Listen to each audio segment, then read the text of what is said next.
l'homme mystérieux de Sourate Yassine, le messager sacrifié et le cri du ciel.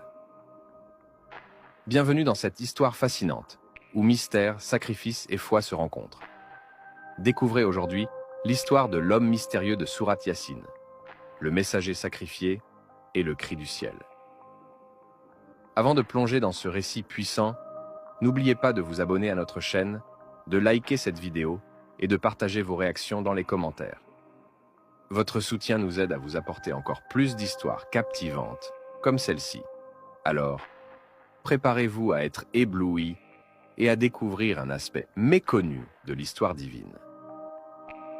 Au 1er siècle de notre ère, la ville d'Antioche, aujourd'hui Antakya, en Turquie, est un centre névralgique de commerce et de culture.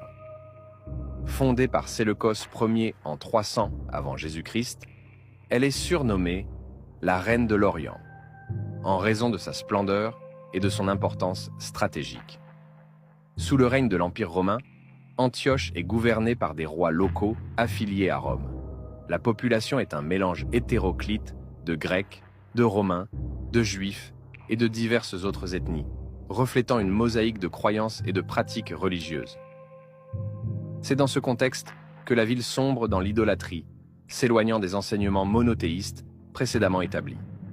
Selon les exégèses islamiques, notamment celle d'Ibn Kathir, Allah décide de guider le peuple d'Antioche en envoyant 3 messagers. Ces émissaires sont identifiés comme étant les disciples de Jésus, Issa, paix sur lui.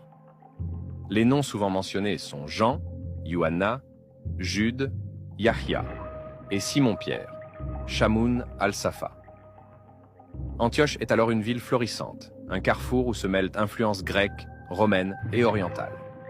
Ces temples dédiés à Zeus, Apollon et Artémis témoignent d'une ferveur païenne profondément enracinée.